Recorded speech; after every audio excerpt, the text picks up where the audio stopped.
Go for it. You're not recording yet? You just now turn out and figure out the record? Yeah. I'm already half done. You're talking about flat and round O-ring? Flat's an older version, obviously. Well, usually these don't work much better when you put new ones in or old ones in. We're gonna, you're a big spender, so I can go ahead and put your new one in there. Should let me know. I would have got my Harbor Freight kit of O-rings. See how thick that is right now? Yeah. It's smashed down.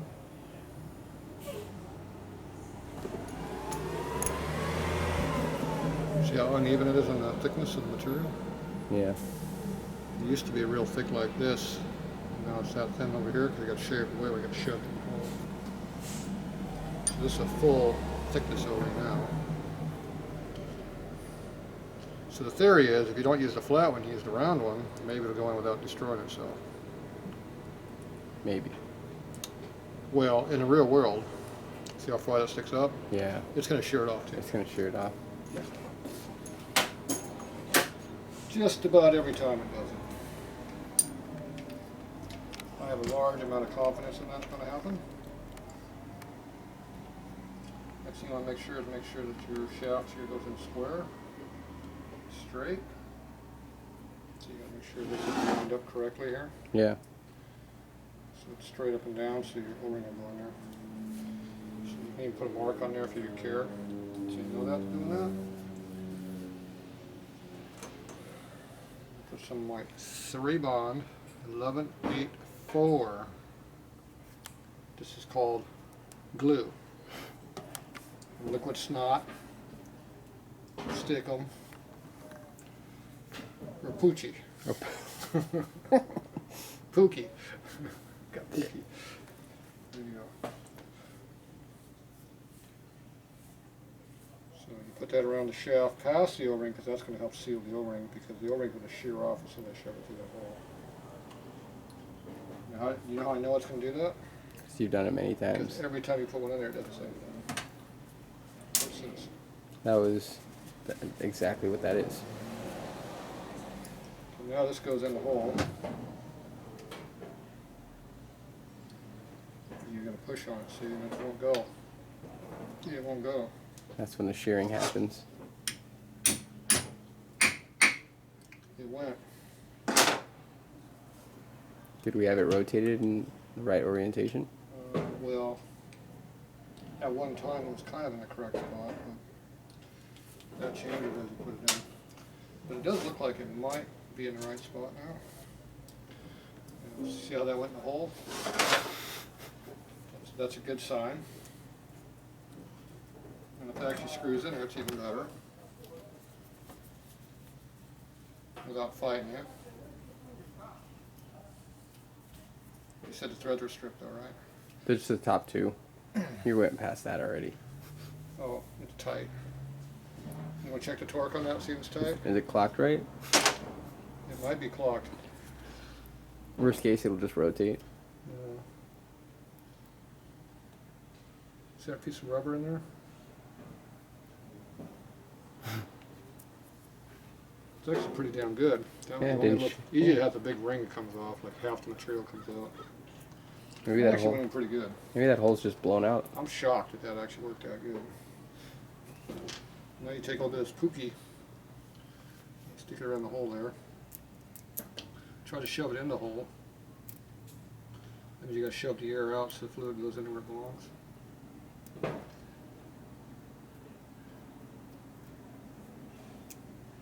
If you're lucky, it won't leak. And normally you stand it up, you let it sit overnight to seal. We don't have time, so go for it. Okay, now someone did something over here. Someone poopied all that. Yeah, they got a lot of crap over here. Okay. See how you got that lock tab right in there? Yeah. You know what that is? Is that? No, I don't. That is called a built-in oil relief slot. See, you know what an oil relief slot does? Relieves oil. It lets the oil come out. For when it's gunked up, it doesn't. So it relieves itself all over the grout. So that's called a built-in leak. So, where's that fancy nut you got? Right on the other backside. Oh, I forgot to put the O-ring in. Oh, damn. No, you didn't. It's right It's here. the old one. It's right here. Oh, that's the old one. Your nut. Here's a nice nut with a seal on the outside. So what does that relieving a hole do for you? Nothing. It lets it leak right out. So if you've changed that spacer out to the 77 to 79 one in there, it doesn't have that slot in there. And that one doesn't have the leak slot in there. That one will actually seal. So normally I put that one in there when I replace these. So I know I didn't do this job because it's got the same one in there that came from Harley for the year. So, you know what the only option is? You put some of this 3-bar 1184 in there. They keep asking what chemicals I use, so I got to show them one ones. It's Pookie. So you take a little bit of Pookie, and you know, you poop the piss out of it right there. Try to stay off the seal lip that I'm obviously hitting. Yeah.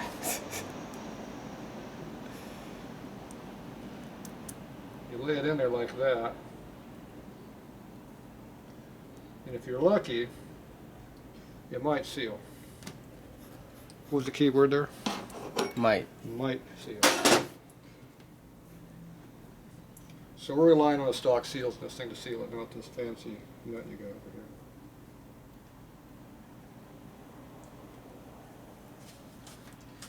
But it was a nice looking nut. Maybe that's why you gunked it all up.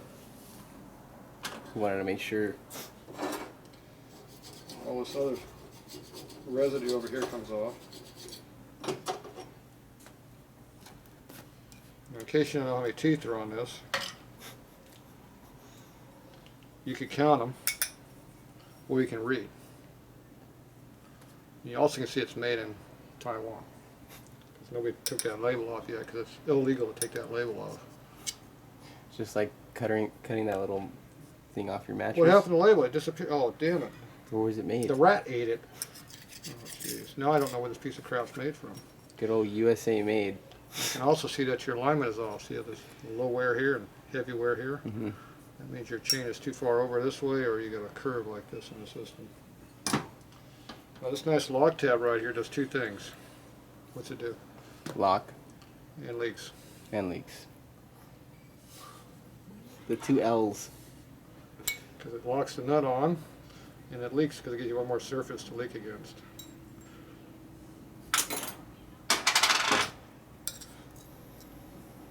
In case you think it wasn't leaking, what's that right there? It's called oil with no goo.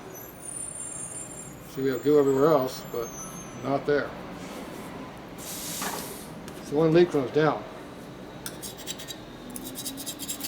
That means probably every time you rode the bike it stopped in that spot. Alright, so we got rid of that. Okay. What's this stuff? Poopy. 1184. 1184. Flip your TV over so you can see that. Liquid grease or liquid seal. Pookie. It's got residue on there. See, it's not. You didn't clean the oil residue off there very well. Want to use a brake clean? Maybe I should use this one. Brake clean? What's that? Yeah, to actually cut the oil. No, I don't want to do it. Clean the finger too and everything? No. Oh, it sticks a lot better now. Now, how big of a layer do you need on there? An 1/8 inch tube length or Thick enough. thick enough? Or maybe just like a little smearing of it on there like this? Because you know what's going to happen as I tighten it up, don't you? It's going to squeeze out. Yeah, it's going to go all over the place. Look at that. Does that side clean too? Nope.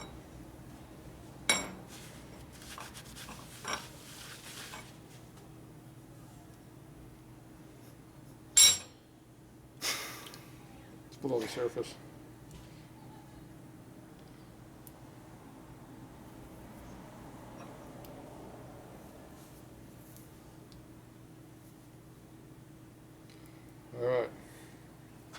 What's this?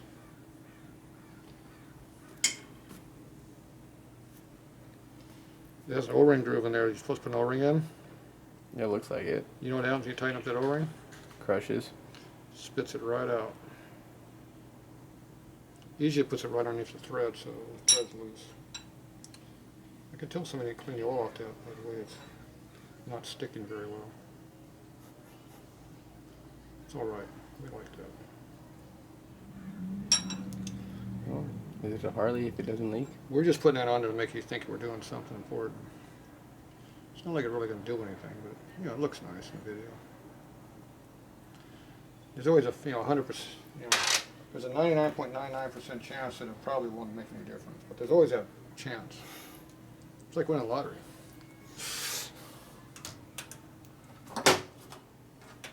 Gotta have faith. Okay, what's left? Reassembly. Oh, assembly. So we take a nut. Is this a nut? No. Oh. Like that. Oh, the red Loctite. My Loctite never plugs up the tip.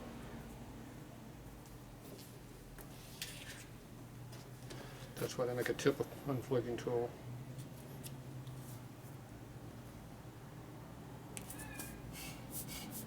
Deep breathing now. Gotta do it twice. That was a special tool. Jim's sells that, I think. Or Staples. Them too. So this is red stuff.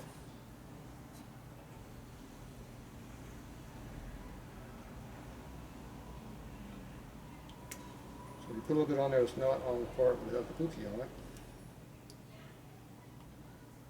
It'll help Loctite the nut.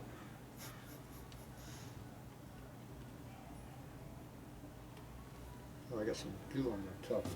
Now it's never going to work. If you blow that out before you do that, it might not plug up again. No guarantee. Okay, now you can take your nut without that locking tab.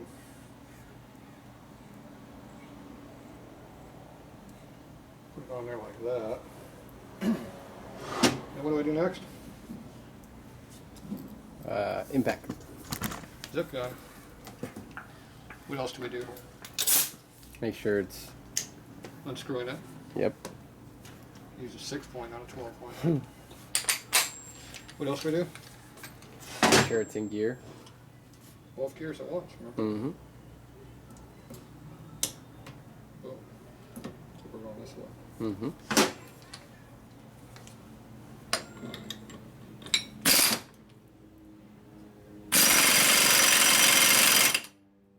Is that tight?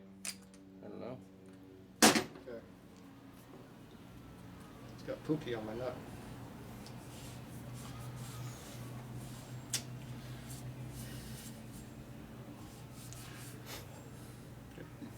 Alright, now it's on my rag. That's just my rag. Nope, it's mine. Oh. Yours is upstairs. It's okay.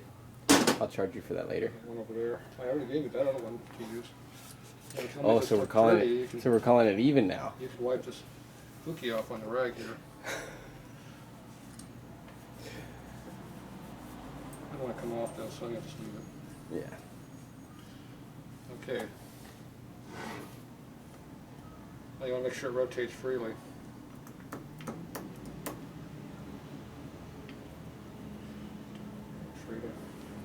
Now if you put it in low gear,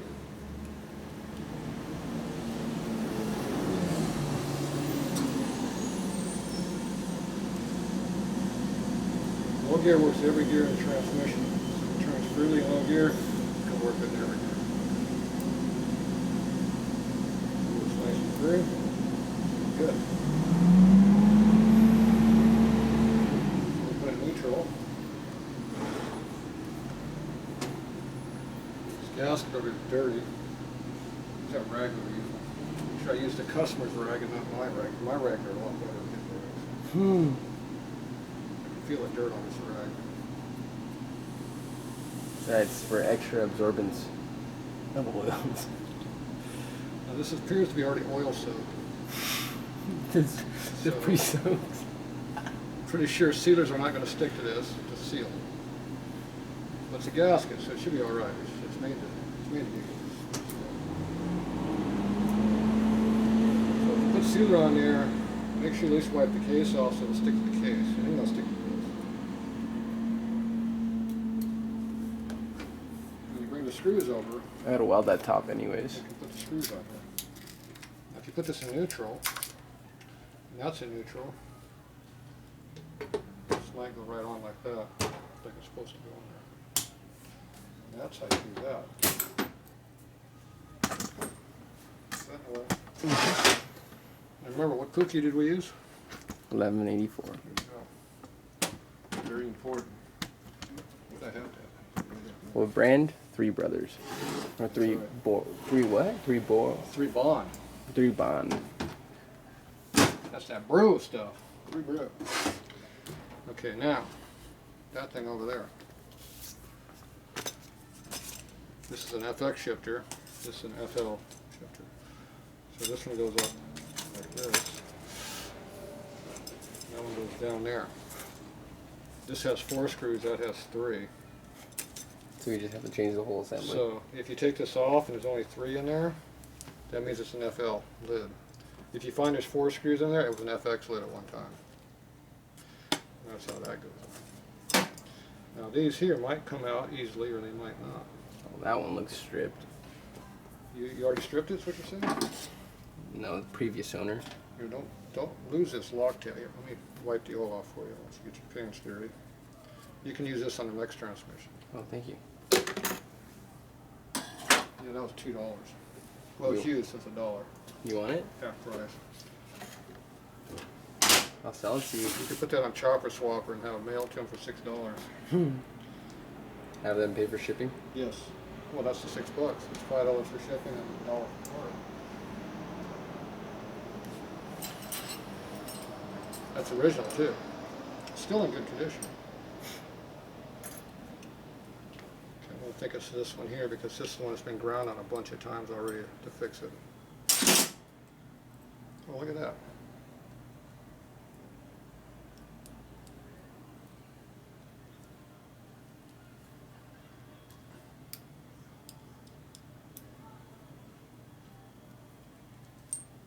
So this one here is a metric thread. See, look at that. See how loose that is? No, that head is just blown out. Sure.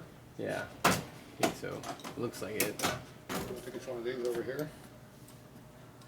It's worth a shot.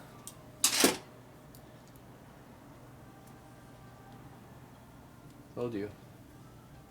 So metric is actually smaller than that size in American. You just the other way around. That's just really good condition. Oh, good. Well, you rounded it off. No, it came off. Broke torque. See? Look at that.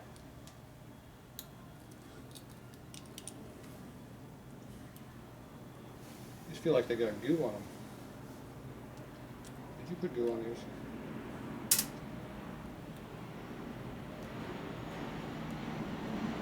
Helps them stay. Yeah.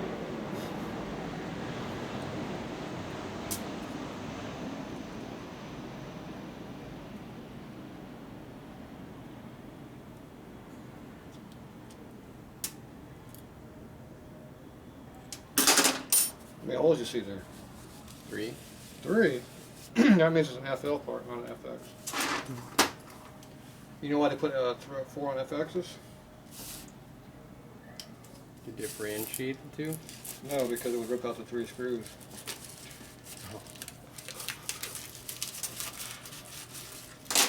So I might run into the same problem.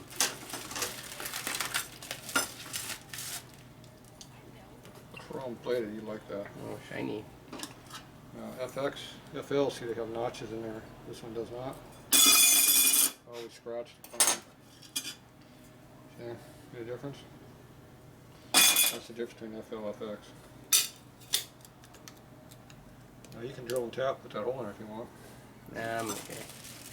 You want to do that? Nah. I've got those shear off. No, they get loose. You got lever up here, you got a lot of leverage going in and out. Oh, Pulling you're on that right. area, so it's trying to pull that all the time. That's why there's an extra hole in there.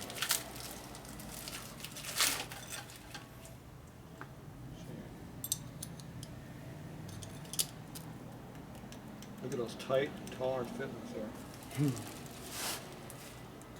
Nice virgin chrome screws. Put some Loctite in there or no? I'm gonna be back in here again anyway. Oh. You see I do some welding on this thing, don't you? Yeah, just some cracks And around you, there. and you drill, put a hole in it. You put a screw in there? Sure, why not? You can put some of that two-sided gorilla snot in there. Be almost as good as a screw. Nah, just I might as well tap the hole. Could JB weld it. Or I could just weld it. On back so you can weld it too. Weld it right to the steel. Just fill it in, burn off all the chrome. No, it's just rosette welder right there. You can get all 4 screws. You need anything like that. Well, that'd be fun to take that back apart. Remember, these are not tight.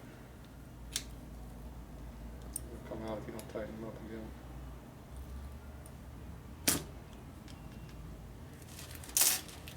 What's this? The 4th screw. The extra screw. Heat it up. Yeah. Right there if you need it.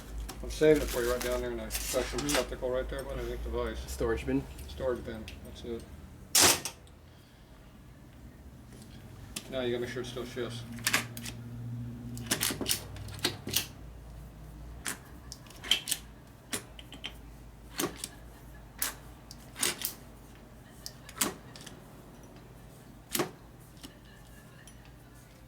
Didn't like one here. You're going up.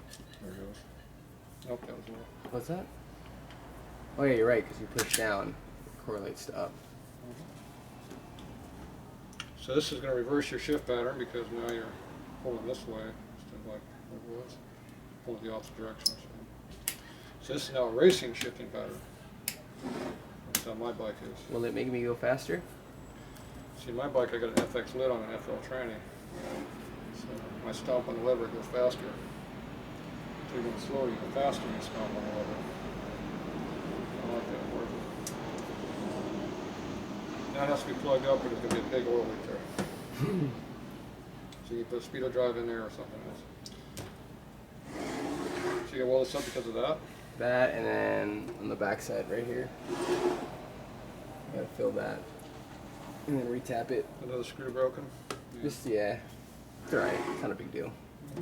Yeah, light weld. Yeah. So exhaust bracket.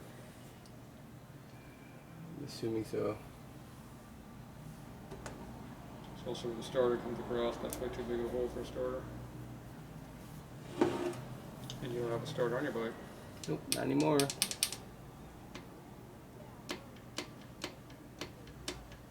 much travel. So they work. It's another thing we're gonna have to figure out if I'm gonna need compression releases or not. Yeah, probably not. Your kicker on that. It's at home. Right here. So you notice this is in the wrong spot down here. What do you mean? The orientation of it?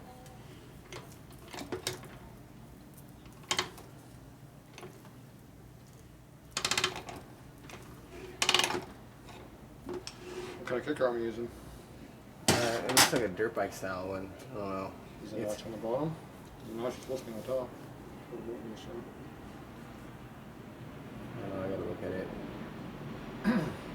Harley arms have to go through the top, so the pin should be going through this way. That notch should go through. Can I rotate it, or I'd have to do a whole different one Well, you have to take it apart to rotate to it. rotate it? Or you get your grinder out, put a new notch in it. I'll probably do that. That's why they make those universal ones round all the way around. You put it on any way you want. The problem with this is your clock and your spring a lot tighter than it should be. See how tight it is? So your kicker spring is going to want to break. See? you're 100% pulled the spring all the way. There's nothing in it. So you're overworking that spring big time. So they don't like that. So I have to go in there anyways to clock it. You have to take it back apart to do that. You have to take the nut off, turn it 180, the nut in there. Get this one straight up and down where it belongs. Look at your kicker. Maybe you got a backwards weird kicker. If it's got a Harley kicker, it's going to be nice on the top, not the bottom. So I take it apart from this side now? This whole thing comes off. You got the nut on the big gear. You got the nut on there with a lock tab. Then the lock tab, take the nut off. Take the gear up, lift it, turn it 180, put it back down, and just put it all back together again. I don't have to take off the other end though, right? The other than what? What we just gooped up. No, we're not taking the transmission part. We're taking the kicker Just the cover kicker off. out. Okay, cool. This Sounds whole good. thing comes off and sits in your hand. You can work on it in your hand. We're not taking this apart. Alright, just want to make sure. I mean, you don't know until you ask. I didn't know. If I hit you in the head with this, would it hurt? We don't know. No, I can. We need to find out. Because I've been hit in the head with one, so So yeah. you already know. Exactly. Okay. What if I drop a hit on your toe? Yeah. You It's had that happened. done too? Yeah, that's happened. That's why you wear steel toes. There you go. See, he is smart. There you go. That's speaking from experience. That's right. But when you don't have Well, experience. that's what smart people are. They're experienced. Technically, smart people read books and find out, but real world experiences. Yeah. All right, so we're good to go on this for now until you get more work done. Real world experience gets you embarrassed. Now, when you take this all apart to weld this all up, you can go ahead and put that screw hole in there. Okay. And then tap it. Yeah. Drill and tap it. It's a probably 1032 or 1024. That looks like a 32 to me. Yeah. That'd be 24 though. It's probably 24. Back pocket before I lose them. Yeah, don't lose those. And then that will be held on correctly with all the screws. And make sure you put a dab lock on the screws because they are overloaded. So you're good to go. All right, that's it for now.